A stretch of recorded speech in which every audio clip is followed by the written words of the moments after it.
दोस्तों, जो लोग नया नया जनसेवा केंद्र खोलते हैं, नई नई ई डिस्ट्रिक्ट की आईडी लेते हैं और वे पहली बार राशन कार्ड को अप्लाई करते हैं, तो उन्हें राशन कार्ड अप्लाई करने में हिचक होती है। वे सोचते हैं कि पता नहीं क्या क्या डॉक्यूमेंट लगेंगे और कैसे राशन कार्ड अप्लाई होगा। तो हम आपको स्टेप बाय स्टेप बताएंगे कि राशन कार्ड को कैसे अप्लाई करना है, क्या क्या डॉक्यूमेंट लगेंगे और कैसे आपको राशन कार्ड को कंप्लीट करना है। तो यदि आप इस वीडियो को स्टेप बाय स्टेप पूरा देख लेते हैं तो आपको जरा सी भी हिचक नहीं रहेगी। तो चलिए बिना देर के वीडियो को स्टार्ट करते हैं। तो फ्रेंड, जैसे हम ई डिस्ट्रिक्ट की आईडी को लॉगिन कर लेते हैं तो हमारे पास कुछ ऐसा डैशबोर्ड आ जाता है। इसके बाद हम सिंपली यहाँ पर आएंगे विभागीय एकीकरण सेवा हेतु आवेदन करें, तो इस पर हम क्लिक करेंगे। फ्रेंड, जैसे हम इस पे क्लिक करते हैं तो हमें यहाँ पर 3 ऑप्शन मिलते हैं। तो हमें बीच वाले ऑप्शन पे क्लिक करना है, अप्लाई फॉर इंटीग्रेटेड सर्विस। तो हम इस पे क्लिक करेंगे। फ्रेंड, जैसे हम इस पे क्लिक करते हैं तो हमें यहाँ पर राइट साइड में दिखाई देता है तीसरा वाला option, food and civil supplies का। तो हम सिंपली इस पे क्लिक कर देंगे। तो फ्रेंड, ये देखिए यहाँ पर अभी एक नया ऑप्शन आया है, राशन कार्ड आवेदन को 72 घंटे के भीतर लॉक करना सुनिश्चित करें, अन्यथा की दशा में आवेदन को स्वतः ही निरस्त माना जाएगा। तो फ्रेंड, यदि आपने कोई राशन कार्ड अप्लाई किया है तो आपको 72 घंटे के अंदर उसको लॉक करना है, नहीं तो वह निरस्त हो जाएगा। तो फ्रेंड, यहाँ पर आने के बाद आपको सिंपली एनएफएसए पे क्लिक करना है। जैसे आप इस पे क्लिक करते हैं तो आपको यहाँ पर तीसरा ऑप्शन मिलता है एनएफएसए का, आपको दोबारा से इस पे क्लिक करना है। आप जैसे इस पे क्लिक करते हैं तो आपको यहाँ पर लेफ्ट साइड में आना है और यहाँ पर आपको ऑप्शन मिल जाएगा नई प्रविष्टि पात्र गृहस्थी। तो आपको इस वाले ऑप्शन पे क्लिक करना है, आपको इस दूसरे वाले ऑप्शन पे क्लिक नहीं करना है क्योंकि ये बीपीएल वालों का है। तो फ्रेंड, हम सिंपली इस पे क्लिक करेंगे। जैसे हम इस पे क्लिक करते हैं तो यहाँ पर आपको ऑप्शन मिल जाता है जिला चुने। तो आपको अपना जिला चुन लेना है, जिस भी जिले से आप राशन कार्ड को अप्लाई कर रहे हैं। फ्रेंड, जिला चुनने के बाद आपको यहाँ पर क्षेत्र चुनना है। यदि आप ग्रामीण क्षेत्र का राशन कार्ड बना रहे हैं तो आप ग्रामीण चुनेंगे, यदि आप शहरी क्षेत्र का राशन कार्ड बना रहे हैं तो आप यहाँ पर नगरीय चुनेंगे। तो हम यहाँ पर ग्रामीण का बना रहे हैं तो हम ग्रामीण चुन लेते हैं। इसके बाद आगे बढ़े पे क्लिक करेंगे। फ्रेंड, जैसे हम आगे बढ़े पे क्लिक करते हैं तो यहाँ पर आपको अपना सबसे पहले आय प्रमाण पत्र का विवरण भरना होता है। तो फ्रेंड, मैं आपको बता दूं, यहाँ पर जो आय प्रमाण पत्र है उसमें आपकी आय 2 लाख से कम होनी चाहिए, तभी आप राशन कार्ड के लिए अप्लाई कर सकते हैं। तो हम यहाँ पर सबसे पहले अपना एप्लीकेशन नंबर भरेंगे, फिर यहाँ पर सर्टिफिकेट आईडी डालेंगे और आगे बढ़े पे क्लिक करेंगे। फ्रेंड, जैसे ही आप आगे बढ़े पे क्लिक करते हैं तो आपके सामने कुछ ऐसा इंटरफेस आता है। तो यहाँ पर आपको अपना नाम देखने के लिए मिल जाता है और आपका जिला और तहसील देखने के लिए मिल जाती है। तो यहाँ पर आपको सबसे पहले अपना विकासखंड यानी ब्लॉक सिलेक्ट कर लेना है। फ्रेंड, जैसे ही आप अपना ब्लॉक सिलेक्ट कर लेते हैं इसके बाद आपको अपनी ग्राम पंचायत यानी अपने गांव का नाम सिलेक्ट करना है। फ्रेंड, जैसे ही आप अपने गांव का नाम चुन लेते हैं इसके बाद आपको यहाँ पर राशन कोटेदार का नाम यहाँ पर सिलेक्ट करना है, क्योंकि जो गांव बड़े होते हैं उनमें कोटेदार एक से अधिक भी हो सकते हैं। तो इसलिए यहाँ पर आपको अपना कोटेदार का नाम चुन लेना है। फ्रेंड, जैसे ही आप कोटेदार का नाम चुन लेते हैं इसके बाद आपको नीचे आना है। तो ये देखिए यहाँ पर आपको परिवार के मुखिया का विवरण भरना होता है। तो परिवार का मुखिया यहाँ पर साफ साफ लिखा है, अगर परिवार में 18 वर्ष से अधिक आयु की महिला नहीं है तो ही आप पुरुष व्यक्ति को यहाँ पर परिवार का मुखिया मान सकते हैं। यदि 18 वर्ष से अधिक की महिला है तो आपको उन्हीं को मुखिया बनाना पड़ेगा। तो फ्रेंड, हम यहाँ पर लेडीज के नाम से ही राशन कार्ड अप्लाई करेंगे। तो फ्रेंड, यहाँ पर हम मुखिया का नाम हिंदी में डालेंगे, फिर इसके बाद यहाँ पर मुखिया का नाम अंग्रेजी में डालेंगे। इसके बाद यहाँ पर मुखिया के पिताजी का नाम हिंदी में भरेंगे और यहाँ पर मुखिया के पिता का नाम अंग्रेजी में भरेंगे। फ्रेंड, इसके बाद मुखिया के पति का नाम हिंदी में और मुखिया के पति का नाम अंग्रेजी में। फिर इसके बाद यहाँ पर माता का नाम हिंदी में और माता का नाम अंग्रेजी में भरेंगे। फ्रेंड, जब आप इतना भर लेते हैं इसके बाद आपको यहाँ पर वर्ग सिलेक्ट कर लेना है, जिस भी कैटेगरी से आप आते हैं। यदि आप सामान्य से आते हैं तो सामान्य सिलेक्ट करेंगे, पिछड़े वर्ग से आते हैं तो पिछड़े वर्ग सिलेक्ट करेंगे, अनुसूचित जाति से आते हैं तो अनुसूचित जाति को सिलेक्ट करेंगे, जनजाति से आते हैं तो जनजाति को सिलेक्ट कर लेंगे। तो हम यहाँ पर पिछड़े वर्ग को सिलेक्ट करेंगे। फ्रेंड, इसको सिलेक्ट करने के बाद आपको यहाँ पर अपना मोबाइल नंबर डाल देना है। मोबाइल नंबर डालने के बाद आपको यहाँ पर जन्म तिथि डाल देनी है। जो भी मुख्य जन्म तिथि होगी वो आधार कार्ड में देखकर आपको डालनी है। फ्रेंड, जैसे आप जन्म तिथि डाल देते हैं इसके बाद आपको यहाँ पर टिक रहने देना है और यहाँ पर मुख्य का आधार कार्ड का नंबर डाल देना है। फ्रेंड, जैसे ही आप आधार कार्ड का नंबर यहाँ पर डाल देते हैं इसके बाद आपको यहाँ पर इनका पेशा या व्यवसाय चुन लेना है। तो यहाँ पर हम इनका पेशा सिलेक्ट कर लेंगे। फ्रेंड, जैसे आप पेशा या व्यवसाय सिलेक्ट कर लेते हैं इसके बाद यहाँ पर आपको गैस कनेक्शन की स्थिति डालनी है। यदि आपके पास गैस कनेक्शन है तो आप इसकी डिटेल डाल देंगे, नहीं तो आप यहाँ पर नहीं पे क्लिक कर देंगे। फ्रेंड जैसे ही आप नहीं पे क्लिक कर देते हैं, इसके बाद आपको यहाँ पर विद्युत कनेक्शन की स्थिति, यदि आपके नाम पर विद्युत कनेक्शन है तो आप यहाँ पर हाँ करेंगे और विद्युत कनेक्शन की संख्या डाल देंगे। यदि आपके पास नहीं है तो आप यहाँ पर नहीं पे क्लिक कर देंगे। फ्रेंड जैसे ही आप इतना भर लेते हैं, आपको सिंपली आगे बढ़े पे क्लिक कर देना है।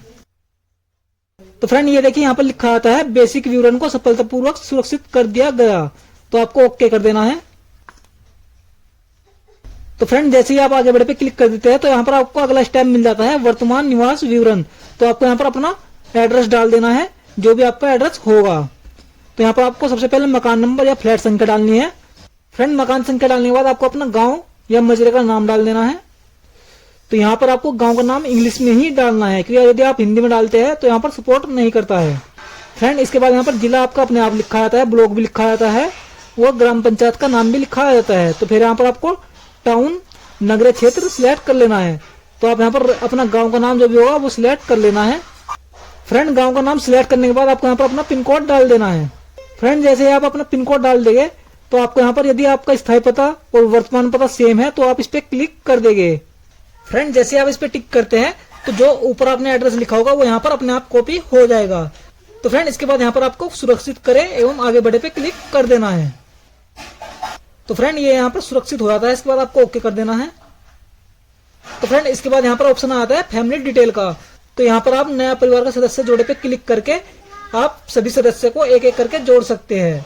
तो हम यहाँ पर आपको केवल एक सदस्य जोड़कर दिखाते हैं। तो यहाँ पर हम इस पे क्लिक करेंगे। फ्रेंड जैसे हम इस पे क्लिक करते हैं तो यहाँ पर आपको सबसे पहले सदस्य का नाम डाल लेना है हिंदी में। तो हम सबसे पहले इनके पति का नाम डालेंगे। तो फ्रेंड हिंदी में नाम डालने के बाद इंग्लिश में अपने आप लिखा आ जाता है। तो एक बार आपको इंग्लिश में चेक कर लेना है, यदि कोई गलती है तो आप इंग्लिश में उसको सुधार कर सकते हैं। फ्रेंड नाम डालने के बाद आपको यहाँ पर जन्मतिथि डाल देनी है। जन्मतिथि डालने के बाद आपको यहाँ पर जेंडर सिलेक्ट करना है। जेंडर सिलेक्ट करने के बाद आपको इनकी वार्षिक आय डाल देनी है। तो यहाँ पर आप 00 भर सकते हैं, क्योंकि इनके पति के नाम से ही यहाँ पर वार्षिक आय पहले से यहाँ पर आ जाती है। तो हम यहाँ पर 00 भर देंगे।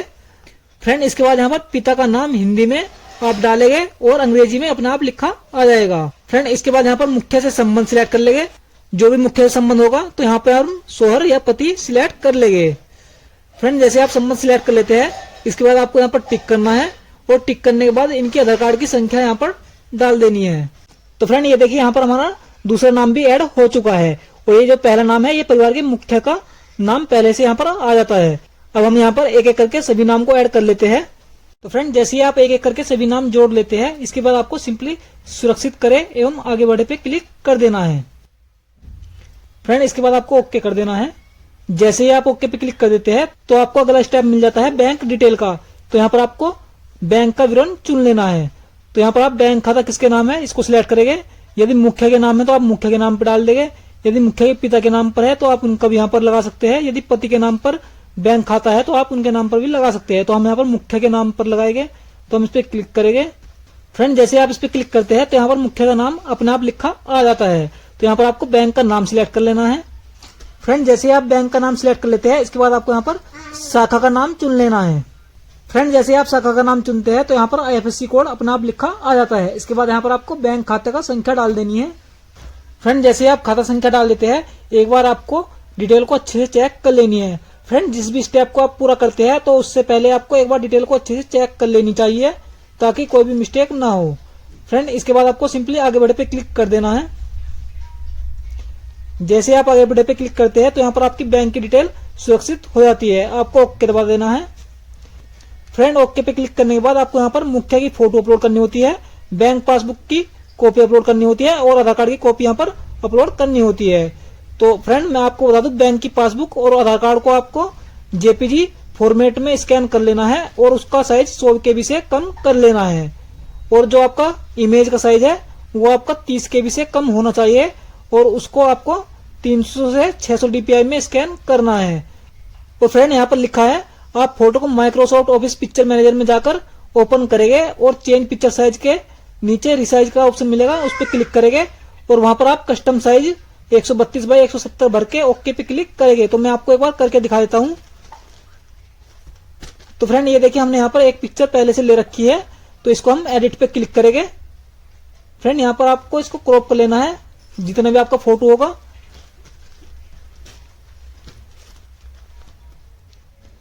तो फ्रेंड क्रॉप करने के बाद आपको ओके दबाना है। जैसे आप ओके दबाते हैं फिर आपको दोबारा से एडिट पिक्चर पे क्लिक करना है।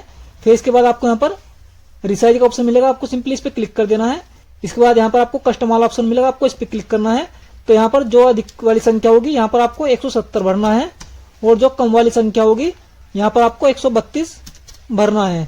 इसके बाद आपको ओके कर देना है। तो फ्रेंड ये आपकी परफेक्ट साइज की फोटो तैयार हो गई है। इसको आपको सुरक्षित कर लेना है। फ्रेंड जैसे ही ये सुरक्षित हो जाती है तो आपको फिर से राशन कार्ड वाले ऑप्शन में चले जाना है और यहाँ पर मुख्य की फोटो को अपलोड कर लेना है। फ्रेंड फोटो अपलोड करने के बाद आपको बैंक की पासबुक सिलेक्ट करनी है। फ्रेंड बैंक की पासबुक सिलेक्ट करने के बाद आपको आधार कार्ड की फोटो कॉपी सिलेक्ट करनी है। फ्रेंड जैसे आप तीनों को सिलेक्ट कर लेते हैं इसके बाद आपको सिंपली आगे बढ़े पे क्लिक कर देना है। तो फ्रेंड ये देखिए अटैचमेंट आर सक्सेसफुली अपडेटेड यहाँ पर लिखा आ जाता है। तो इसके बाद आपको ओके कर देना है। फ्रेंड जैसे ही आप ओके कर देते हैं इसके बाद यहाँ पर कुछ राशन कार्ड के जो नियम है, मानक है, उनको आपको ध्यान से सिलेक्ट करना है। तो यहाँ पर लिखा है क्या आयकर दाता है, यदि है तो आप राशन कार्ड के लिए अप्लाई नहीं कर सकते, यदि नहीं है तो आप नहीं पे क्लिक कर देंगे। फिर इसके बाद यहाँ पर लिखा है परिवार में 4 पहिया वाहन है, यदि है तो आप हाँ पे क्लिक करेंगे, नहीं तो आप नहीं पे क्लिक कर देंगे। इसके बाद यहाँ पर लिखा है परिवार में ट्रैक्टर है, यदि है तो आप हाँ करेंगे, नहीं तो नहीं पे क्लिक कर देंगे। फ्रेंड इसके बाद यहाँ पर लिखा है परिवार में हार्वेस्टर है, यदि है तो हाँ करेंगे, नहीं तो नहीं पे क्लिक कर देंगे। इसके बाद एसी को सिलेक्ट कर लेंगे। इसके बाद यहाँ पर 5 किलोवाट या उससे अधिक का जनरेटर है, तो यदि है तो हाँ करेंगे, नहीं तो आप नहीं पे क्लिक कर देंगे। इसके बाद यहाँ पर परिवार के समस्त सदस्यों के पास कुल उपलब्ध सिंचित भूमि एकड़ में, यदि आपके पास कृषि की जमीन है तो आप यहाँ पर उसको भर देंगे, नहीं तो आप 0 यहाँ पर भरकर छोड़ देंगे। इसके बाद यहाँ पर 8वां ऑप्शन आता है परिवार के पास कुल उपलब्ध शस्त्र लाइसेंसों की संख्या, यदि आपके पास कोई शस्त्र है लाइसेंस वाला तो आप उनको यहाँ पर डाल देंगे, नहीं तो आप यहाँ पर 0 भरकर छोड़ देंगे। फ्रेंड इसके बाद यहाँ पर कुछ ऑप्शन ये मिल जाते हैं भिक्षावृत्ति करने वाला, तो आप यहाँ पर नहीं कर देंगे। इसके बाद घरेलू कामकाज करने वाला, यदि आप करते हैं तो हाँ करेंगे, नहीं तो आप नहीं कर देंगे। इसके बाद जूते चप्पल की मदद करने वाला, तो यदि है तो आप हाँ करेंगे, नहीं तो नहीं कर देंगे। इसके बाद फेरी लगाने वाला, यदि है तो हाँ करेंगे, नहीं तो नहीं कर देंगे। इसके बाद यहाँ पर कुष्ठ रोग कैंसर से पीड़ित, यदि है तो हाँ करेंगे, नहीं तो नहीं पे क्लिक कर देंगे। इसके बाद अनाथ माता पिता का विहीन बच्चे, यदि आप है तो हाँ करेंगे, नहीं तो नहीं पे क्लिक कर देंगे। इसके बाद यहाँ पर स्वच्छकार, इस पे नहीं कर देंगे। इसके बाद दैनिक वेतन भोगी मजदूर कुली पल्लेदार आदि, यदि है तो हाँ करेंगे, नहीं तो नहीं पे क्लिक करेंगे। इसके बाद भूमिहीन मजदूर के परिवार, यदि आप है तो हाँ करेंगे, नहीं तो नहीं पे क्लिक कर देंगे। इसके बाद गरीबी रेखा से नीचे जीवन यापन करने वाले, यदि आप ज्यादा ही गरीब परिवार से है तो आप हाँ करेंगे, नहीं तो आप नहीं पे क्लिक कर देंगे। फ्रेंड इसके बाद आपको ऑप्शन मिल जाता है परित्यक्त महिलाएं, यदि है तो हाँ करेगा, नहीं तो आप नहीं पे क्लिक कर देंगे। इसके बाद आप यहाँ पर परिवार जिनका मुख्य निराश्रित महिला, विकलांग अथवा मानसिक रूप से विक्षिप्त है एवं इस परिवार में कोई अन्य बालिक पुरुष नहीं है, तो यदि ऐसा है तो हाँ करेगा, नहीं तो आप नहीं पे क्लिक कर देंगे। इसके बाद यहाँ पर आवासहीन परिवार एवं ऐसे परिवार जिनके स्वामित्व में 30 वर्ग मीटर क्षेत्रफल तक के कच्चे आवास हो, तो यदि आपके पास है तो आप हाँ करेंगे, नहीं तो आप नहीं कर देंगे। तो फ्रेंड्स सभी को अच्छे से सिलेक्ट करने के बाद आपको यहाँ पर घोषणा पे क्लिक करना है और सुरक्षित करे पे क्लिक कर देना है।